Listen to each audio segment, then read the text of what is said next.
I love this thing. I'm a gadget guy. And I can text my friends. If you're a little older, I'll never use the phrase too old, but if you're a little older and know what texting is, when people have a phone out and they look like this, the BlackBerry prayer, that's texting, and they're sending messages to each other. Well, I keep in touch with the world with one of these, and now they've even developed a way that I can follow somebody's thoughts on this thing called Twitter. It's like texting for people with short attention spans, and I'm one of them. So I get these updates, you see, from the different disciples. I'm following all of them. Andrew and Peter and James, John, Bartholomew, some of the women that follow Jesus. The inner circle, they Twitter, and I've been getting their updates. And let me tell you, it's been an interesting week. I still have every message they ever sent me. Let me see here. I think I have my first message I ever got from one of the disciples in here. It was from Andrew. It said, "Did anybody here bring a lunch?" I remember that day. There were thousands of us, and we followed Jesus, and I was in the back, as usual. And he was preaching and teaching, and everybody was really enthralled with what he was saying, and it got time that everyone was hungry, and nobody had packed a lunch. So they sent out a message, and apparently nobody responded, because all I saw down the hill was one little boy with some bread and some fish, and somehow 5,000 and more of us ate that day. So that's the very first message I ever got from them. A lot of the messages I get from the disciples were similar to other messages. I get a lot that said, another blind man healed, or another leper cleansed, another lame man walking. Got a lot of those. They really get in here. Or my favorite, the Pharisees are at it again. That was one I got all the time. But I got to tell you, the last few days, my messages have been strange. They've been erratic. They're coming at strange times, and they've been a little more dramatic than what I'm used to getting. Dinner time on Thursday night. Now, what you have to know is that was the Passover, a very big deal, very special meal. So I wasn't expecting anybody to be sending messages, but something was going on with Jesus' inner circle. Because the very first thing I got, let me see here, I got a message from Bartholomew that said, dinner time, Jesus washed our feet. And Peter is arguing with him. Wasn't really quite sure what that was about, because that's not Jesus' job to wash feet. Not long after that, I got another message that said, it's okay, Peter gave in. So apparently he washed Peter's feet too. Messages started coming in and it didn't make a whole lot of sense. Something about drinking Jesus' blood, eating His body. Really not sure what they were getting at there. I'll probably hear more about that later. Matthew sent one out that said, Judas is looking nervous for some reason. I haven't heard anything from Judas' feet in days. Then Andrew again. Judas just stormed out in a huff.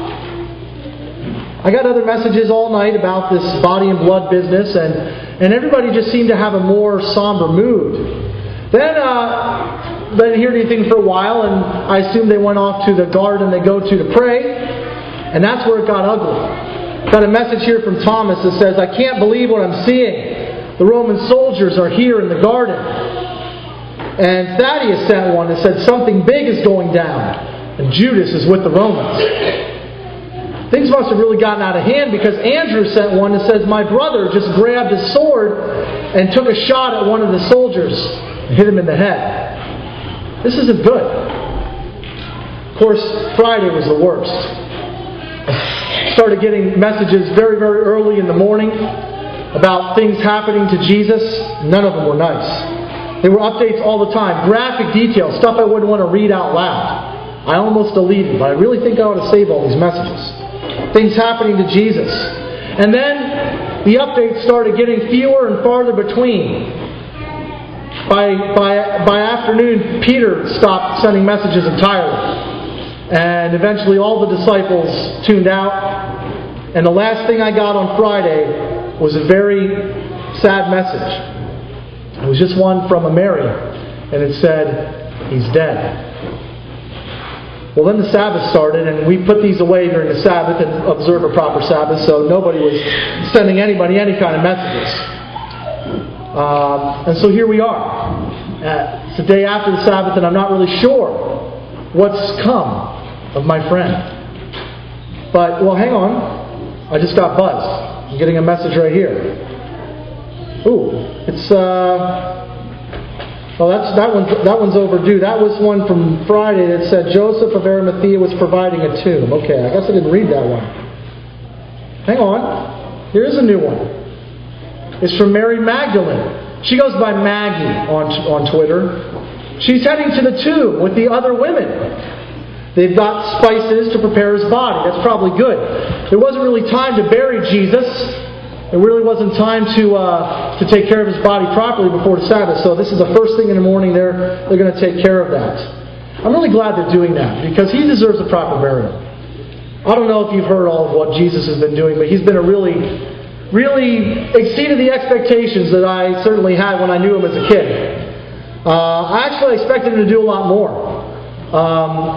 I got a lot of messages from Judas in the last couple of years as he's been following him. Judas was expecting Jesus to be a great overthrower of Rome. He was a zealot. I kind of thought like Judas. You know, why doesn't he knock out Rome? Why doesn't he raise an army? And he just always felt like this is the day. And Judas would send that out all the time. He'd send out a message that says, I think this is the day he's really going to knock down Rome. But it just never seemed to happen that way. He had a lot of hope for him.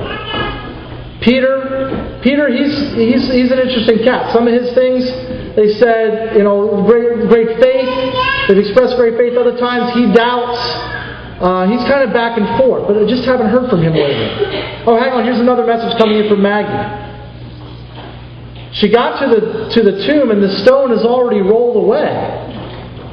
Well, that's probably good because I don't know how those three smaller women were going to roll away that big stone. So I'm glad they should have had somebody go with them, somebody bigger. But the men apparently have been nowhere to be found. Well, that's strange. She's now reporting there's somebody there. Oh, hang on, folks. These are coming in quickly. She's running off to get Peter. Oh, good luck with that. Peter's been incognito for a couple days now. The last I heard of Peter was a very strange message early in the morning Friday that said, I'm sorry I said I didn't know him. I still don't know what that's about. Oh, here's a new message coming in. This isn't from Mary. This is from the mystery disciple. I like his feed. He has some interesting things to say. Nobody's really sure who it is. I'm convinced it's John. It says, at the tomb, Peter just went in. Something's not right here. Just got buzzed again. Peter's reporting in now. Says, this is amazing. I don't know what's going on. Mystery disciple just reported, I'm going in too. Now here's something strange. Peter just sent a message that said, he's not here. We're going home. I don't know what's going on here, folks. I don't know if this was part of some plot to hide the body. I really don't know. Maggie's finally updating again. It says, Peter just left. I have to find out what happened. There are 2 men in the tomb. Now I'm really confused because I thought Peter and the other disciple ran home. Let's see. She's a really fast typer, by the way. It says right here, the men said not to cry, but they won't tell me where he was taken. Maybe this gardener out here knows. But it's like I tell you, this is a little much for me. There's a lot going on. I don't know why anybody would move his body. That just seems strange to me. Come on, Maggie, what's going on? You're usually so quick. Give me another update. I got to tell you, this tech stuff, I had my doubts, but I'm hooked. I just got to know where this story is going. Somebody has to tell me. Oh, wait a minute, I'm getting a buzz here. Well, no, that's weird. I really have no idea what this message means. I don't know what it means. Maybe you understand this. It just says this. I have seen the Lord. Well, could that mean what I think it means? He said his body's gone. Did she find his body? I'm going to have to wait for more updates about this. I hope Maggie lets us know what's going on. In the meantime, I think it's time I start my own Twitter feed. I think I need to send these messages to everybody in my contacts. Let them know what's going on. And I recommend, if you have the means, that you let everybody know what's going on this morning too. Amen.